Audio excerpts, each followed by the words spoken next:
Fala galera, beleza? André Okazaki aqui e o tema da aula de hoje é como fazer testes de um jeito mais fácil. Eu acho que é um tema bem interessante para quem está começando aí. Talvez se eu tivesse recebido essa dica quando eu comecei há muitos anos atrás aí, eu tinha andado muito mais, já estava muito mais na frente do que eu tô agora. Eu queria deixar bem claro que fazer teste de um jeito mais fácil não significa que eu vou te dar um passe de mágica aqui.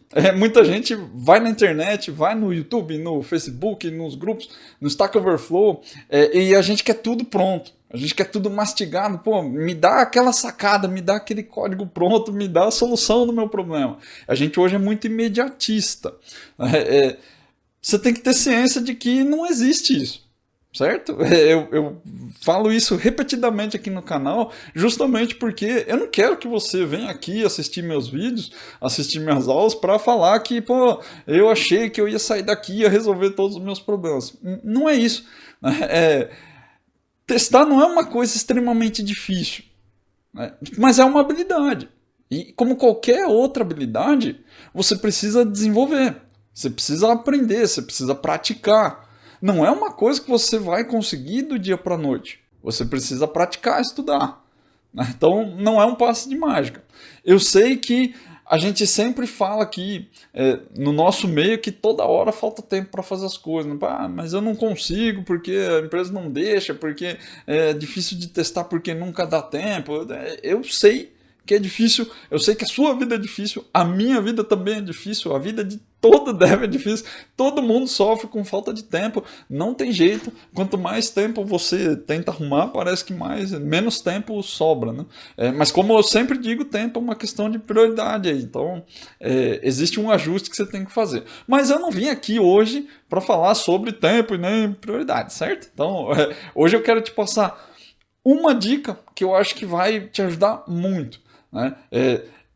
Sei que tem esse problema do tempo, mas existem facilitadores. Tem coisas que você pode aprender que vão te ajudar nessa jornada de começar a testar seu próprio código. Como eu disse, não é mágica, mas existem algumas coisas que facilitam.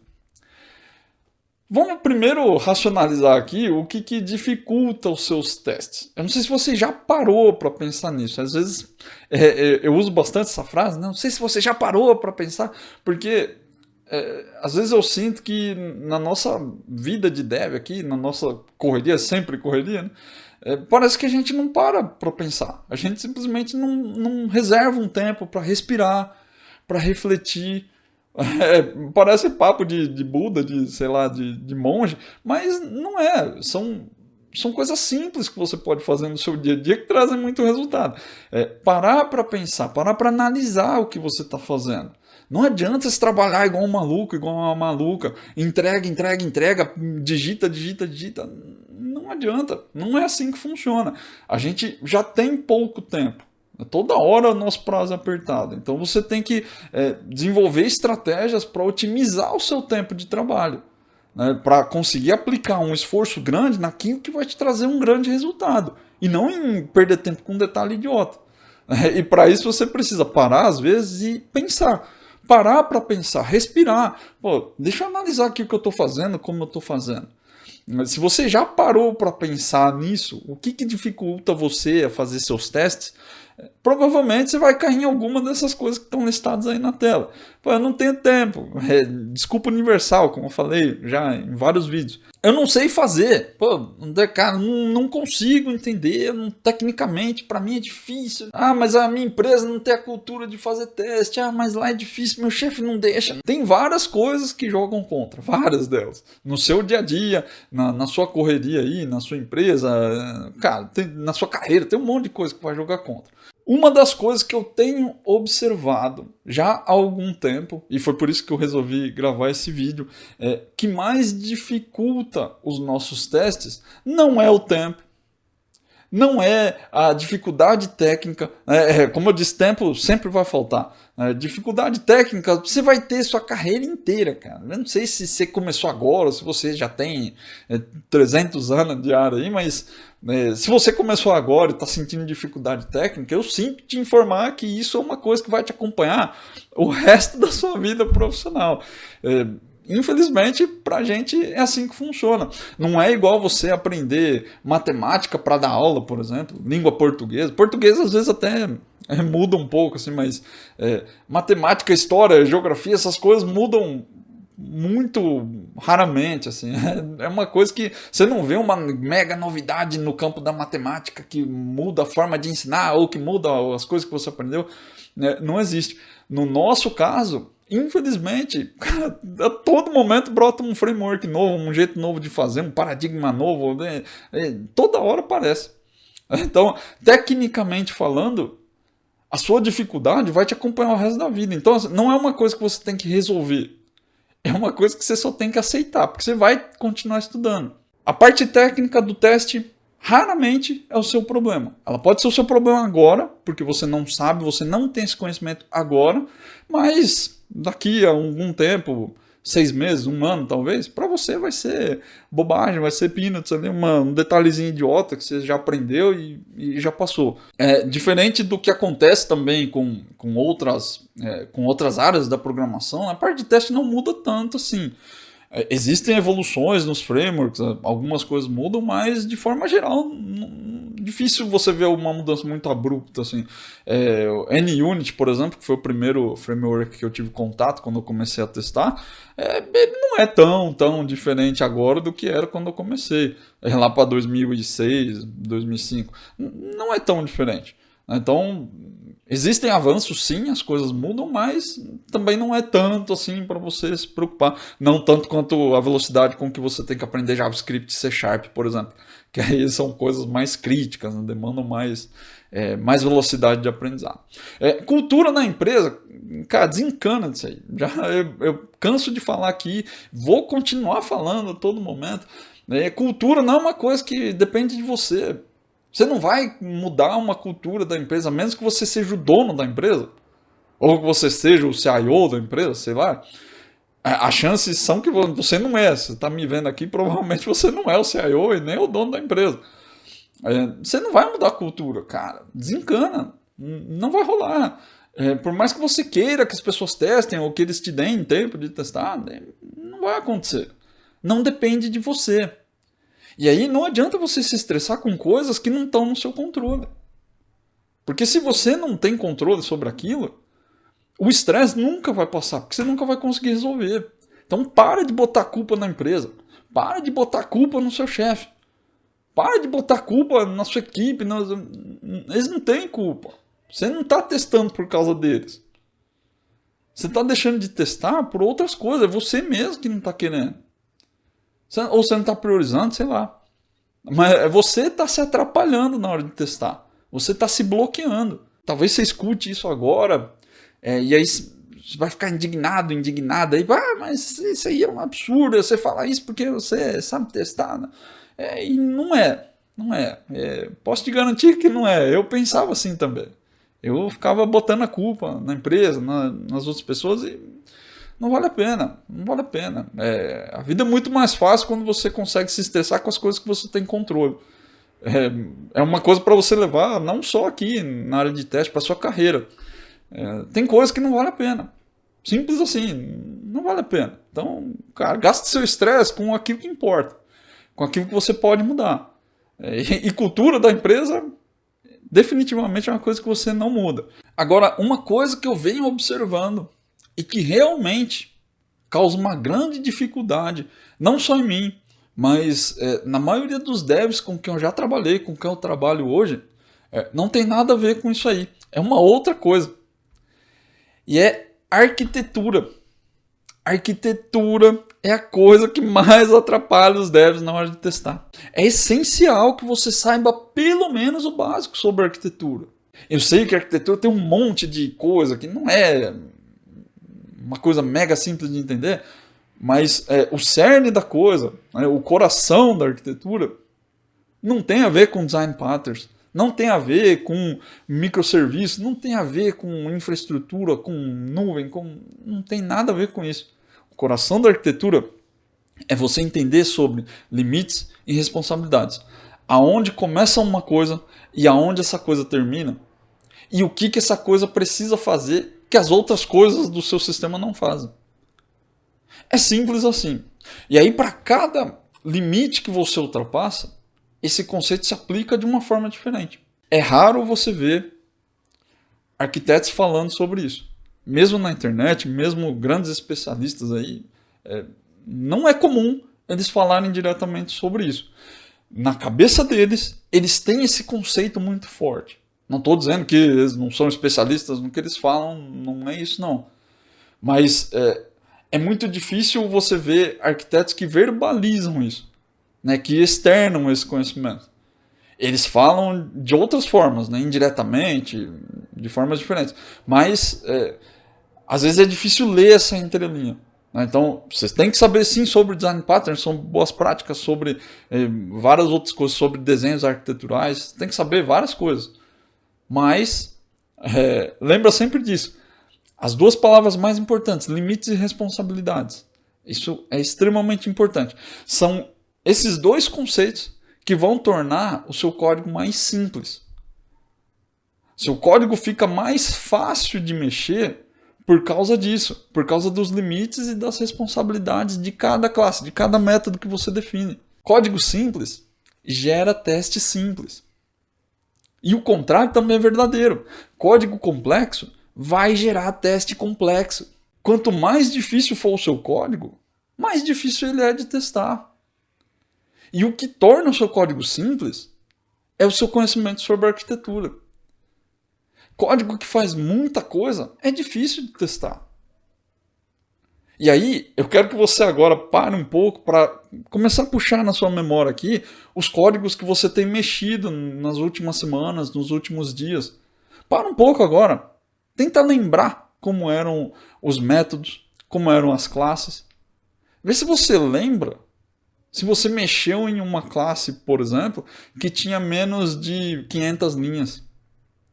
Lembra se você mexeu num método que tinha menos de 100 linhas. Quantas vezes você já abriu lá no seu Visual Studio e você pegou para mexer da manutenção de um método simples ali, preciso corrigir um bug. Só que o método tinha 1.200 linhas, 3.000 linhas. Quantas vezes isso já aconteceu com você? E aí é que entra onde você pode melhorar, onde você pode mudar. Se você tem o conhecimento da arquitetura, você pode dividir isso com as pessoas. E na pior de todas as hipóteses, você pode melhorar pelo menos a sua vida. Às vezes não é fácil. Essa semana mesmo eu tive que mexer em uma parte de um código lá, mesma situação, uma classe gigante, 3.000 linhas de classe, métodos de 1.000 linhas. Tem hora que é dolorido, eu tenho que fazer um refactoring grande ali. Mas o meu conhecimento de teste permite. Eu consigo refatorar, eu consigo passar um teste. O grande problema é que isso demora mais do que eu gostaria. Né? Então não existe mágica. De novo, né? Não é um passe de mágica, não é um truque. Exige tempo. Então, mesmo que tendo conhecimento de teste, eu levo mais tempo para fazer esse refactoring. Eu tenho que fazer teste no código original. E aí depois que eu tenho a rede de teste ali, eu consigo fazer o refactoring. E aí sim, então deixa eu pensar aqui, organizar melhor, responsabilidade, refatora o código, refatora o teste, e aí volta e refaz. Tudo isso leva um tempo sim, mas é possível. E é um conhecimento que você pode adquirir também. Eu não sou mais inteligente do que você. Aliás, a chance de você ser muito melhor tecnicamente do que eu é imensa. Então, coloca isso na cabeça. A arquitetura é uma coisa importante, porque quanto mais você conhece de arquitetura, mais simples você vai deixar o seu código. E código simples gera teste simples. Não tem segredo. Eu fiz esse desenho aqui no whiteboard aqui, só para ilustrar. Quem usa um desenho muito parecido com esse é o Uncle Bob. Lá na Arquitetura Limpa ele fala sobre deixar o seu domínio, né, o seu código de negócio bem concentrado ali no meio do sistema, como o core dele. Né? E aí, quanto mais a gente vai para o centro, mais ligado às regras de negócio, mais ligado às necessidades da empresa, o seu código está. E quanto mais a gente se afasta do centro, a coisa vai chegando no que ele chama de detalhe, né? Naquilo que importa menos para o seu sistema, importa mais para a comunicação com a empresa, a comunicação com o usuário, o mundo exterior, né? A parte de fora do seu sistema. Então aqui é onde a gente concentra as nossas regras de negócio, em torno do domínio, para fazer a ligação entre as regras de negócio. A gente usa uma camada de fluxo. Eu preciso de alguém para organizar essas regras numa ordem lógica, numa ordem que faça sentido. E lá no caso do Clean Architecture, ele fala sobre use cases. É um approach muito legal também. E na camada de fora fica a parte de infraestrutura da sua aplicação. Então é ali onde a gente vai falar com o banco de dados, é ali onde a gente vai falar com os endpoints de rede, comunicações externas, né? Coisas que a sua aplicação precisa para conversar com o mundo exterior, e não com ela mesma. Por que eu estou te mostrando esse desenho? Geralmente, o que você encontra nas empresas é uma mistureca de tudo isso aí. E aí você vai abrir um código, ele tem regra de negócio. O mesmo código, o mesmo método, ele tem fluxo, ele demanda fluxo entre as regras de negócio. O mesmo código vai no banco de dados, ele monta uma query, ele instancia HTTP client para chamar um serviço externo. Ele faz de tudo. Então isso aqui é o mínimo que você precisa saber sobre a divisão de responsabilidades dentro da sua aplicação. Quanto mais você mistureca essas coisas no seu código, mais difícil vai ser para testar. Pô, como que eu vou fazer um teste de unidade se a minha classe vai lá no banco? Ah, mas aí, André, eu posso gerar um mock aqui, beleza. Cara, para gerar um mock, você precisa ter conhecimento de um monte de coisa. O mock é o menor dos seus problemas. É uma coisa também que, eu não sei, assim, eu tenho a impressão que os devs supervalorizam demais isso. Não, mas aqui eu vou fazer um mock, eu preciso aprender o mock. Cara, mock é uma coisa super idiota. É uma coisa super simples de entender. Tem vídeo aí no canal, eventualmente você vai ver, eu falo disso toda hora. Mas é uma coisa super simples. Nada mais é que um substituto. O conceito do mock está relacionado a outras coisas. A injeção de dependência, a inversão de controle, desacoplamento, coesão. Tem um monte de coisa que você precisa entender para poder usar um mock. E aí o dev ele bota na cabeça que é só... Não, mas aqui eu crio um mock aqui. Só que daí quando ele moca, as coisas não funcionam. O teste não roda, o teste nem compila. E aí ele fica lá, pô, mas isso aqui é difícil, isso aqui é complicado. Não é, cara. O teste é a parte mais simples do negócio. Você só precisa entender os conceitos. O seu problema não é o conhecimento que você não tem sobre o mock. O seu problema hoje, muito provavelmente, é isso aqui, ó. Você não tem conhecimento desse desenho aí, ó. Você não sabe aonde começa o seu domínio e aonde ele termina para começar o fluxo. Você não sabe aonde que termina o seu fluxo e começa a infraestrutura para falar com os dados.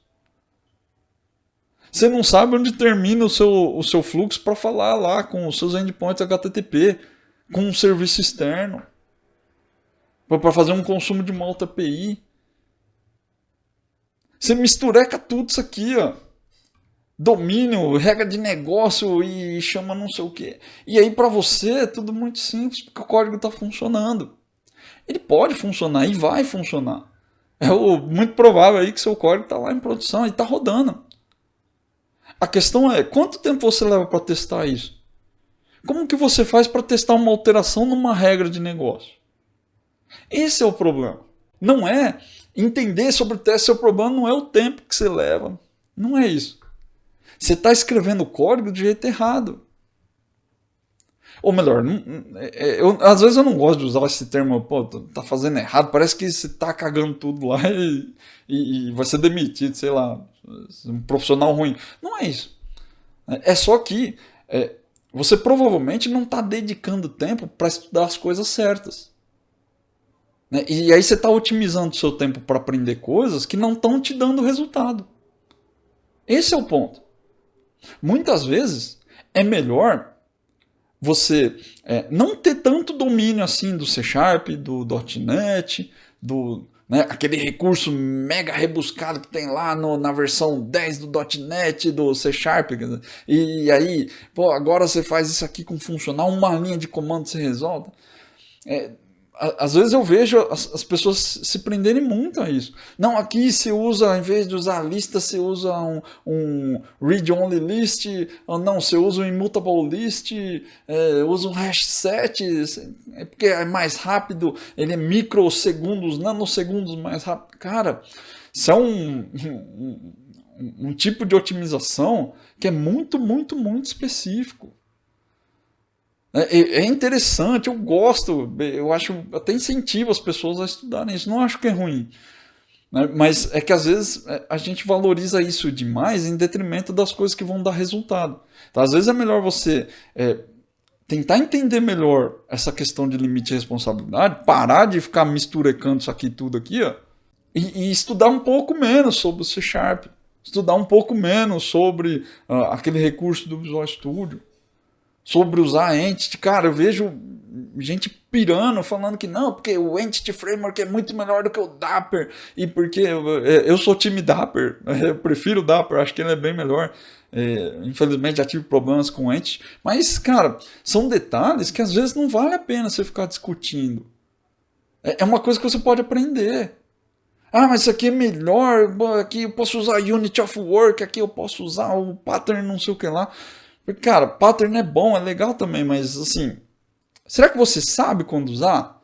Será que você sabe dividir os limites da sua aplicação para saber se você está aplicando o Unity of Work no lugar certo, no momento certo?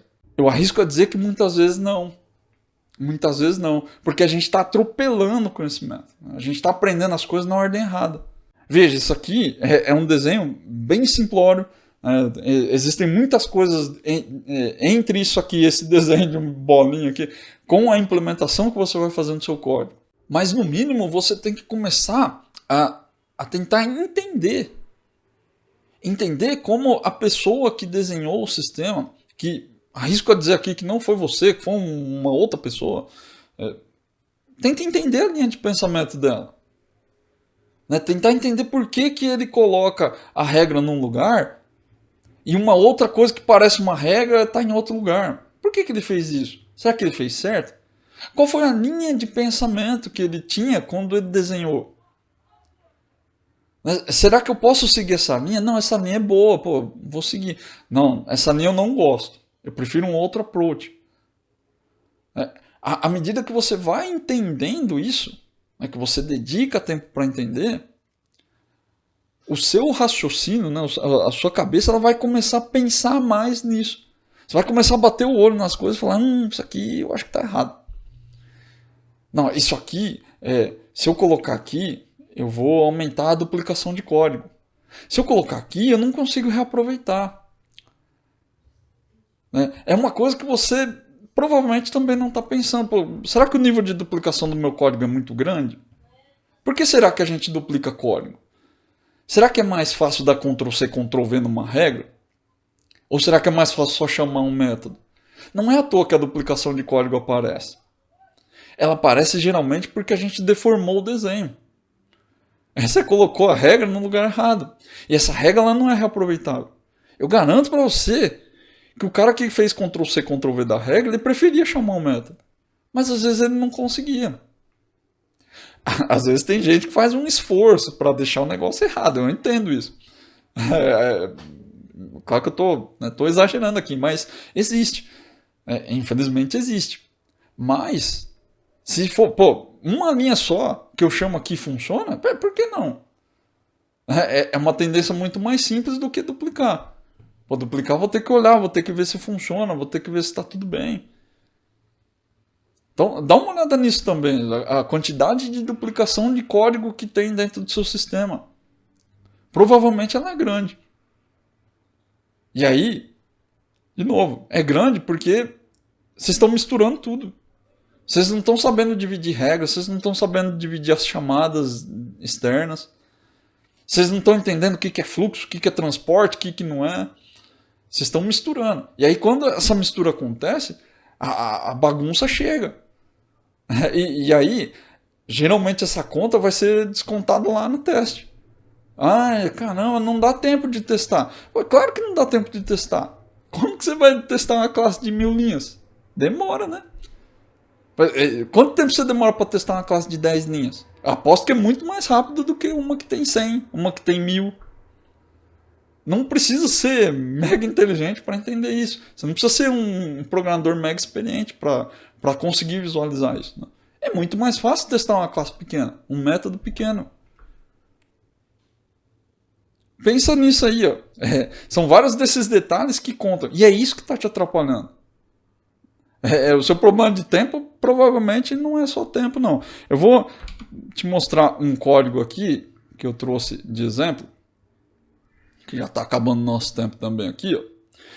Lá no nosso sistema de reservas, se você está acompanhando aí as últimas aulas aí do canal, eu estou fazendo aí uma série de testes, né? Desenvolvendo um sistema e criando testes para ele. Só para vocês terem uma noção de como que eu faço para programar, como que eu programo no meu dia a dia. Né? Como que eu crio um endpoint novo, um sistema novo, como que eu faço algumas coisas triviais, coisas que a gente faz no nosso dia a dia mesmo, prática, não é exemplo do mundo da imaginação não, prática do mundo real. Isso aqui inclusive é um exemplo muito parecido com o que eu mexi nessa semana. É claro que não é o mesmo código, né, mas é bem parecido. Aí eu tenho aqui nesse sistema aqui, uma classe, uma controller de reservas, né, que faz uma inclusão. Eu recebo aqui um request, que é esse carinha aqui, então é uma reserva de hotel, né? Eu tenho aqui o CPF do cliente, o nome dele, a data de entrada e a data de saída. Eu acho que o nome não era para usar, ele tá zero references aqui, é porque não era para usar. Era só o CPF do cliente, data de entrada e a data de saída. E aí, ó, o que o nosso código precisa fazer no momento da inclusão da reserva? Eu tenho que incluir a reserva no banco de dados, né, gravar ela, porque na gravação eu vou gerar um número, eu vou gerar um ID lá para poder informar para o cliente qual que é o número da reserva dele e vou mandar um e-mail. Simples assim. Né? Eu preciso mandar um e-mail para o cara lá para falar que a reserva dele está garantida. O único detalhe aqui é que para pegar os dados do cliente, eu preciso chamar um outro serviço, que é uma outra API aqui, e aí já uma dinâmica aqui de serviço, SOA Microservices, que é uma API de clientes. E aí lá na API de clientes, eu tenho o cliente cadastrado, né, e lá eu tenho o nome e o e-mail do cara. Então eu chamo esse serviço aí de clientes, recupero os dados dele, junto com esses, a partir do CPF, né? E aí, junto com esses dados, vai vir um nome e um e-mail, e eu uso isso para mandar o e-mail para ele.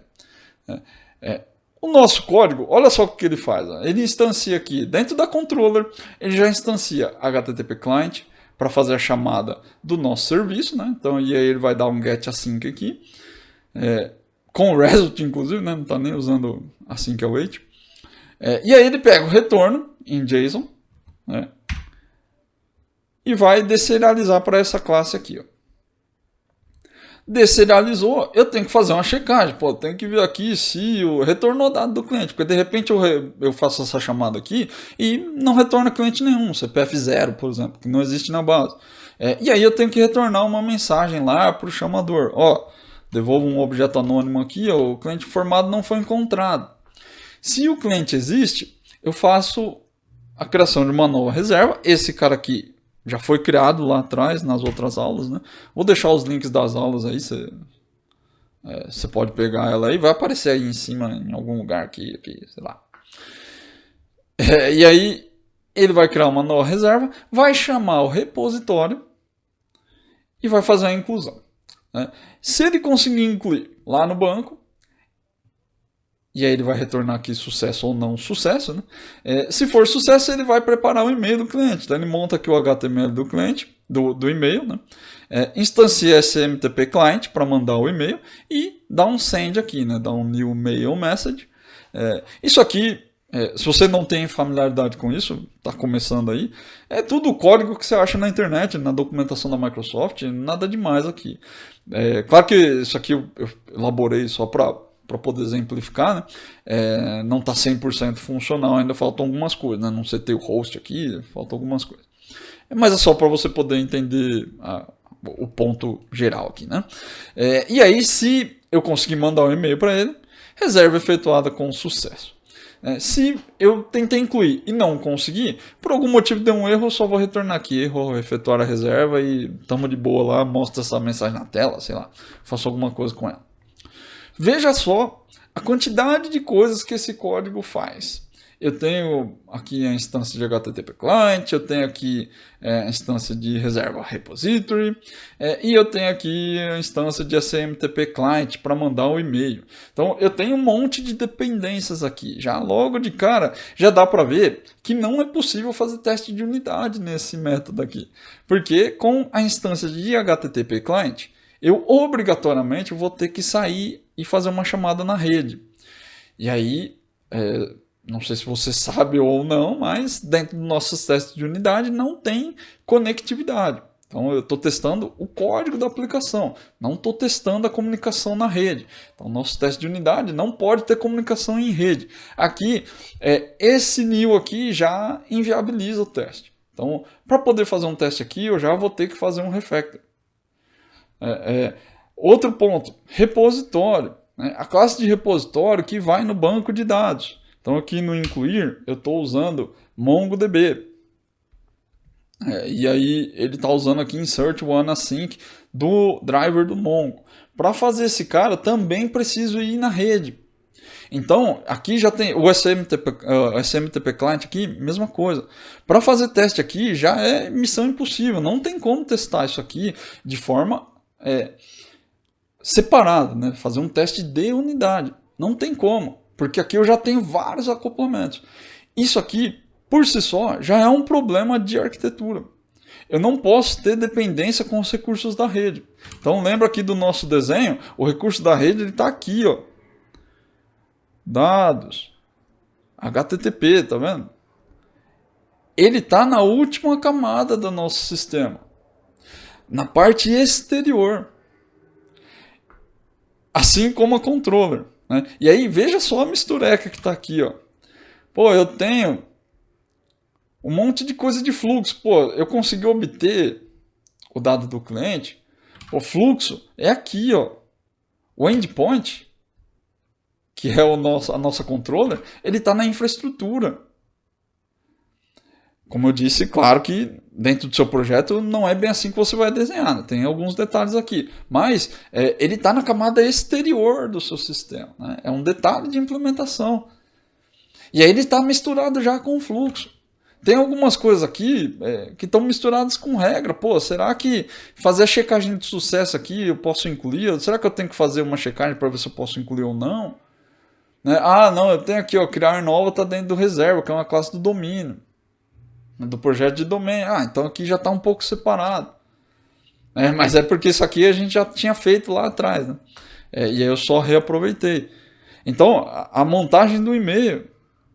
Tá vendo? Pô, será que eu tenho regra para montar esse e-mail aqui? Não sei. Aqui não dá para ver, tá tudo misturado. Eu tenho um método que faz tudo. Pô, um método só da minha controller vai na rede. Chama o serviço de cliente lá. E aí, ele inclui no banco e também manda e-mail. O cara faz coisa demais. Se ele faz coisa demais, quanto tempo eu vou levar para fazer um teste aqui? Pô, tem que fazer um refactor. Já vou ter que avaliar esse código aqui, ó. Então, cara, já vou ter que fazer um refactoring pesado aqui. Porque aqui, fazer refactoring de HTTP Client já não é uma coisa muito trivial. Pô, tem que ter conhecimento. Pô, como é que eu faço esse refactoring? Eu tenho que usar aqui injeção de dependência. E aí, dependência de HTTP Client, aí eu já tenho que usar o HTTP Client Factory. É um recurso do .NET. Então já tem alguns conhecimentos que eu tenho que ter aqui para poder fazer. Repositório. Pô, como é que eu faço para colocar repositório aqui? Pô, injeção de dependência, tem que ter uma interface. E eu tenho que configurar essa interface. Já tem várias coisinhas para fazer. Você vê como é isso que você perde tempo? Se você conseguir fazer isso desde o começo, você não vai ter tanto retrabalho. Então para pensar. Se o seu problema é de tempo, Não é porque quando você bate o olho no seu código, você não está precisando fazer muito retrabalho. Você não está precisando reescrever um monte de coisa só para poder testar. E aí, uma coisa eu posso te afirmar. Se você toda hora tem que ficar reescrevendo coisa no seu sistema para fazer teste, com certeza esse teste não vai se pagar. E aí, infelizmente, a melhor decisão que você tem é não fazer teste de unidade. Você precisa fazer uma avaliação desse tipo para saber também se vale a pena ou não. Às vezes você não tem esse tempo. E às vezes investir esse tempo não paga. Às vezes paga. Não é uma verdade absoluta que é sempre melhor fazer o teste. Depende da situação onde você está. Se você está fazendo o seu código do zero, pô, estou criando esse fluxo agora, melhor fazer ele com teste, né? Não vai fazer ele sem teste. Agora assim, pô, peguei ele para fazer manutenção. Deu um bug aqui na hora de incluir, preciso corrigir. Como que eu corrijo? Pô, será que é melhor fazer teste? Às vezes, infelizmente, não é. Às vezes você não tem esse tempo. Então, são coisas difíceis para avaliar. Se o código difícil vai gerar decisões difíceis. Porque o teste está difícil. Sacou? Então, seu problema começou lá atrás. Seu problema começou no desenvolvimento. E é por isso que eu disse. O que mais te atrapalha fazer teste não é tempo, não é cultura da empresa. Não é o seu conhecimento técnico sobre os testes. Na maioria das vezes, o seu problema com o teste é sobre a arquitetura. É sobre onde começa uma coisa e termina outra. Puxa aí na sua memória quantas vezes você teve que mexer num código que é parecido com esse. E esse aqui nem é tão grande, né? Pô, tem, sei lá, 23, 53, tem mais ou menos umas 30 linhas, 35 linhas, sei lá. É pouco código ainda. O código que eu mexi essa semana, um método tinha 300 linhas e o outro tinha 700. Mas aí eu tenho conhecimento sobre teste, eu tenho conhecimento sobre o código, já mexi bastante nesse código. Então, depois de um bom tempo é que eu consegui coragem e tempo para poder fazer esse teste, para poder fazer esse refactoring.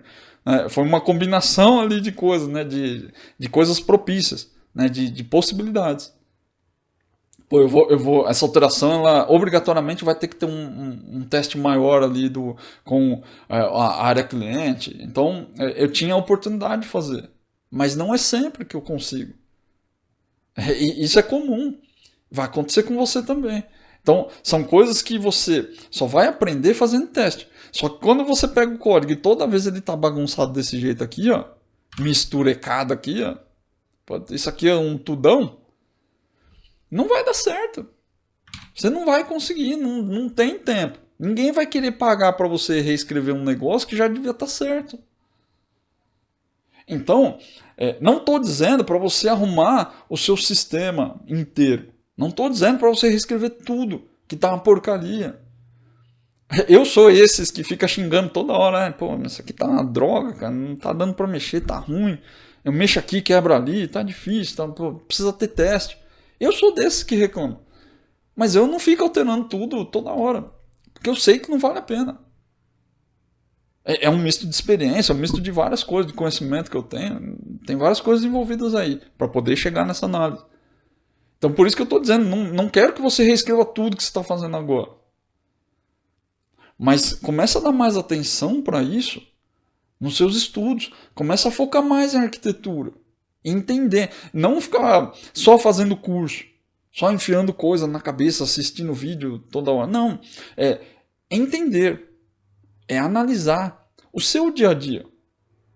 Não pegar exemplo imaginário que o cara fez um sistema nada a ver aqui na internet. Esse tipo de exemplo é muito bom para você aprender. Para você ter uma base. Né? Mas o seu aprendizado de verdade ele acontece no seu dia a dia, quando você estiver com a mão na massa, na sua situação, no seu contexto, dentro das suas possibilidades. Pô, eu cansei de fazer curso com coisa nova e aí eu chegava na empresa e só tinha coisa velha para mexer. Eu lembro de ter feito curso do .NET Core, alguns cursos, não tinha .NET Core para mexer na empresa. Né? E aí, pô, eu tive que remar para achar um lugar para fazer, para poder aprender de verdade. Não é sempre que você vai ter essa oportunidade. Então, conhecimento de arquitetura é uma coisa que você pode aplicar que não depende da empresa ter uma tecnologia X ou Y para você mexer. É entender, analisar como foi feito, tentar entender as linhas de raciocínio. E lembra sempre disso: responsabilidade e limite. Onde começa uma coisa e onde termina outra. Para que serve esse projeto? Para que serve esse namespace? Qual é o objetivo dessa classe? Por que ela foi criada? O que ela faz? O que esse método tem que fazer? E aí, quanto mais você parar para entender isso, mais conhecimento você vai ganhar sobre a base da arquitetura. E aí sim, quando você começar a perceber essas diferenças, né, entender por que uma coisa aqui, outra coisa aqui, você vai começar a entender como é que a gente pode reaproveitar código. Você vai começar a aprender por que alguns design patterns fazem muito sentido no seu dia a dia ali e outros não fazem sentido nenhum. Lugares onde você pode aplicar as coisas. Quando você começa a entender o básico do básico, o seu horizonte ele se abre de um jeito louco. Assim. Você vai começar a entender que... Cara, você vai bater o olho no código e vai falar: ah, agora entendi. Pô, isso aqui tá errado. Isso aqui tá no lugar errado. Isso aqui pode ficar aqui. Não, isso aqui tem que vir para cá. Isso não faz sentido. Isso faz sentido. Aqui eu tô fazendo um padeiro que faz pão e aqui eu tô fazendo um padeiro que faz tijolo. Pô, nada a ver padeiro que faz tijolo. É isso que vai te trazer clareza. Então, continua estudando aí, continua fazendo seus cursos. Mas para colocar esse conhecimento de arquitetura na sua prática do dia a dia. Analisar o sistema que você mexe. Como que você pode mexer naquilo? Como você pode melhorar? Né? Onde começa uma coisa, onde termina outra. Ah, André, meu sistema não tem. É tudo misturecado aí do jeito que você mostrou.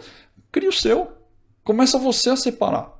Não, isso aqui, ó. E troca uma ideia com o seu time. Eu queria essa classe aqui porque essa classe aqui faz só isso, ó. Ela é especializada nisso. E aí, se você tiver que reaproveitar, você chama a minha classe. Oh, legal, cara. Um passo de cada vez você já melhorou seu sistema. Seu sistema não vai magicamente melhorar e ficar mais bonito, mais bem feito, mais testável. Não vai. Não é do dia para a noite, né? É um pouquinho de cada vez. Então, pensa nisso aí. A arquitetura é uma coisa muito importante, vai te trazer benefícios de carreira. Não é só dentro da sua empresa. Cara, vai trazer benefícios para o resto da sua carreira em TI. É muito importante saber isso. Pelo menos o básico. Limites e responsabilidades. Começa a olhar para o seu sistema com esses olhos. Será que a gente está fazendo as coisas certas no lugar certo? Eu garanto para você que a sua visão vai mudar muito. E aí, o teste vai acompanhar isso. Você vai ver que é muito mais fácil fazer teste quando você entende limite e responsabilidade. É muito mais simples. Inclusive, é mais simples para você saber onde você pode aplicar o teste e onde você não deve aplicar o teste. Ah, não, aqui não vai valer a pena, porque se eu tiver que testar isso aqui, eu vou ter que separar, vou ter que refatorar, e agora eu escolho não fazer. Cara, isso é libertador. Quando você fala para você mesmo, eu estou escolhendo fazer, estou escolhendo não fazer, é outra vida que você vai ter como dev. Você vai ver que sua consciência fica mais tranquila, seu código fica melhor, você começa a entregar coisas com mais qualidade conscientemente. Você vai descontar a falta de teste de unidade em outro teste de integração, teste funcional. Você vai ver que seu olhar vai abrir, seu olhar muda. Eu acho que isso é muito importante. Beleza? Era isso que eu queria trazer para você. Espero que você tenha gostado e que tenha sido proveitoso. Esse vídeo ficou um pouco mais longo aí, mas é um assunto que é difícil a gente ver sendo abordado em outros canais, por outros arquitetos, por outros especialistas.